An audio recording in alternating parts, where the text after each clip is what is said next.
হুমকি ইমেল, রাজ্যপালকে উড়িয়ে দেওয়া হবে বলে ইমেল। বোসকে হুমকির বিষয়ে জানানো হয়েছে মুখ্যমন্ত্রীকেও।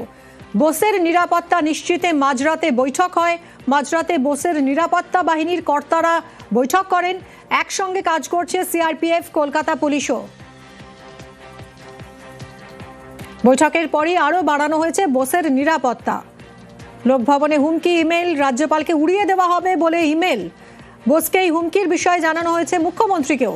বোসের নিরাপত্তা নিশ্চিতে মাঝরাতে নিরাপত্তা বাহিনীর কর্তারা বৈঠকে বসেন। একসঙ্গে কাজ করছে সিআরপিএফ এবং কলকাতা পুলিশও। বৈঠকের পরই আরও বাড়ানো হয়েছে রাজ্যপালের নিরাপত্তা।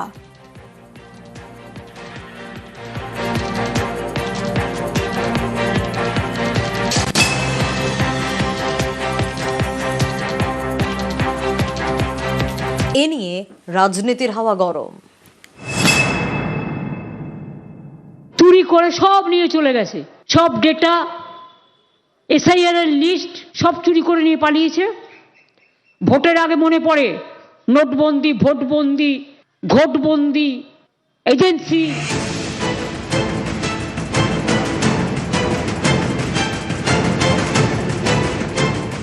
সামনেই পশ্চিমবঙ্গে বিধানসভা ভোট, তার আগে কেন্দ্রীয় এজেন্সি তৃণমূলের পরামর্শদাতা সংস্থা আইপ্যাক বৃহস্পতিবার সংস্থার কর্ণধারের লাউডন স্ট্রিটের বাড়িতে হানা দেয় ইডি।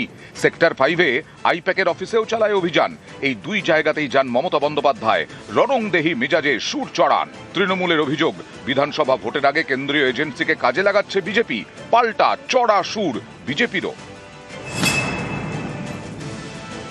ভোট এলেই কেন এরা সক্রিয় হয়?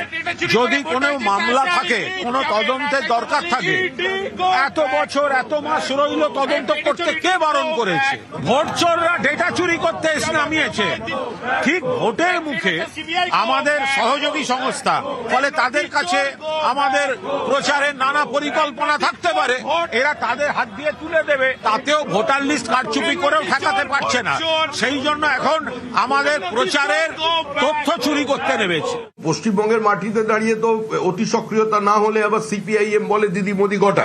আবার দিল্লিতে গিয়ে দুজনে একই সঙ্গে অতি সক্রিয়তার বিরুদ্ধে, রাজনৈতিক প্রতিহিংসামূলক আচরণের বিরুদ্ধে এবং ইডি সিবিআই কে কাজে লাগিয়ে রাজনীতি করার জন্য তারা পার্লামেন্ট থেকে একসঙ্গে ওয়াকআউট করে। ভোটের সময় একটা এরকম কিছু না করলে, ফাটাফাটি খেলা না হলে খেলাটা জমজমাট হবে না। ফলে এটা ভোটের জন্য একটা বন্দোবস্ত বলেই মনে হয়।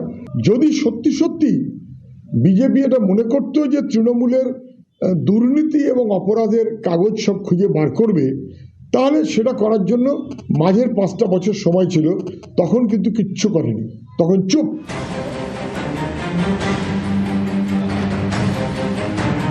ভোট এলেই কেন্দ্রীয় এজেন্সিদের কাজে লাগানোর চেষ্টা করে বিজেপি, এই অভিযোগ বারবারই উঠেছে।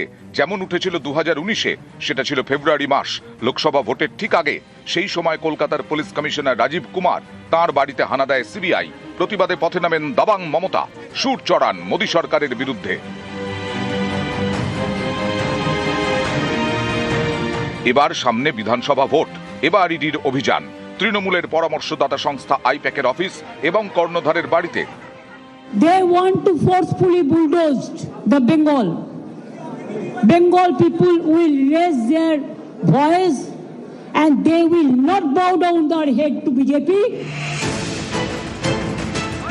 ইডির দাবি, এদিনের তল্লাশির সঙ্গে ভোটের কোনো সম্পর্ক নেই। তাদের বক্তব্য, তদন্তে উঠে এসেছে এমন একজন হাওয়ালা অপারেটরের নাম যে এই কয়লা পাচার সংক্রান্ত অপরাধের সঙ্গে যুক্ত, যার উদ্যোগেই আইপ্যাকের সঙ্গে 10 কোটি টাকার লেনদেন হয়েছিল। কয়লা পাচার মামলায় মোট 10 জায়গায় অভিযান হয়, এর মধ্যে পশ্চিমবঙ্গের 6 জায়গায়। রাজ্যের মুখ্যমন্ত্রী, পুলিশ ও সরকারি আধিকারিকরা তল্লাশির জায়গায় আসার আগে পর্যন্ত শান্তিপূর্ণভাবে ইডির তল্লাশি চলছিল। এরপরেই মুখ্যমন্ত্রী প্রতীক জৈনের বাড়িতে ঢোকেন। গুরুত্বপূর্ণ তথ্য এবং ইলেকট্রনিক্স ডিভাইস সরানো হয়। কোনো দলীয় কার্যালয়ে তল্লাশি চালানো হয়নি। এই তল্লাশির সঙ্গে ভোটের কোনো সম্পর্ক নেই। নিউজ 18 বাংলা।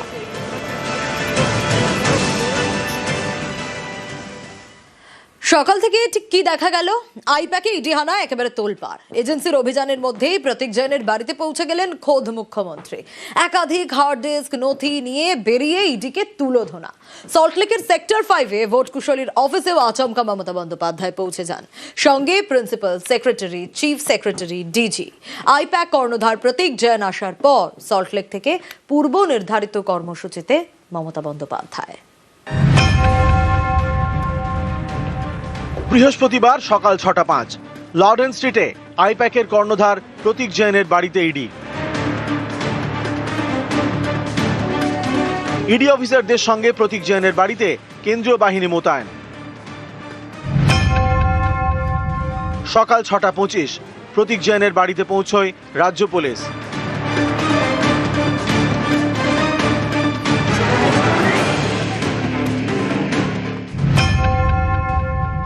সকাল 6:03 সল্টলেকে আইপ্যাকের অফিসেও ইডি তল্লাশি শুরু।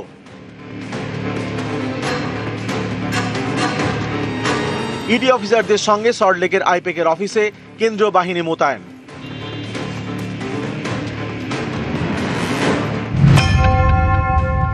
বেলা 11:30 প্রতীক জৈনের বাড়িতে পৌঁছয় অতিরিক্ত রাজ্য পুলিশ।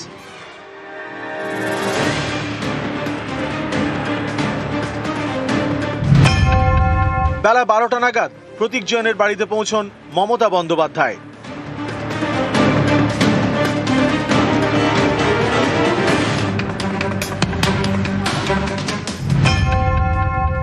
বেলা 12টা 5 প্রতীক জৈনের বাড়িতে বাড়ল কেন্দ্রীয় বাহিনীর সংখ্যা।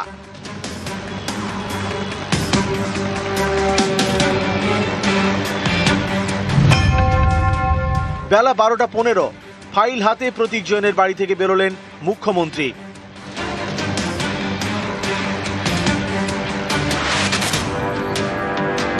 To collect all of our party hard disk, the candidate list, the party strategy, the party plan. Is it the duty of the ED and Amit Shah, the nasty home minister, the naughty home minister, who cannot protect the country?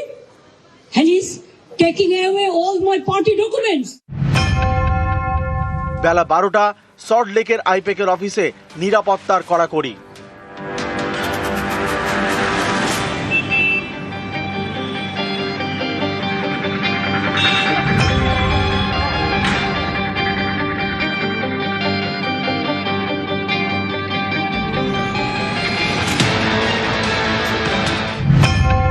বেলা 12টা 45 সল্টলেকের sector 5-এ পৌঁছন মুখ্যমন্ত্রী মমতা বন্দ্যোপাধ্যায়।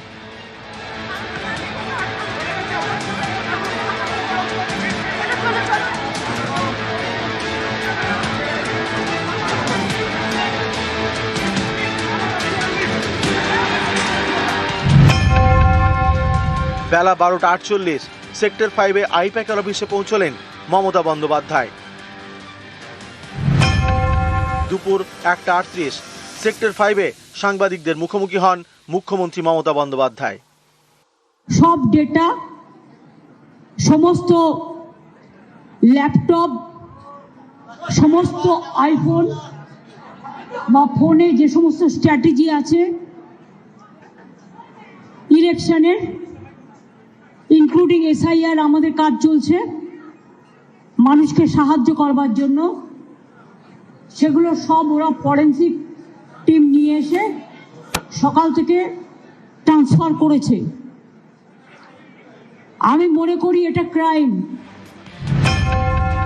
বিকেল 4:05 sector 5-এ আইপ্যাকের অফিসে পৌঁছন কর্ণধার Pratik Jain.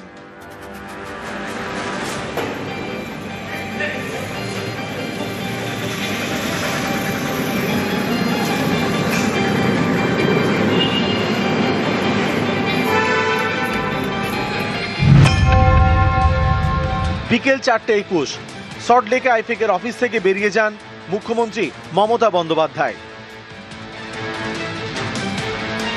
News 18 Bangla.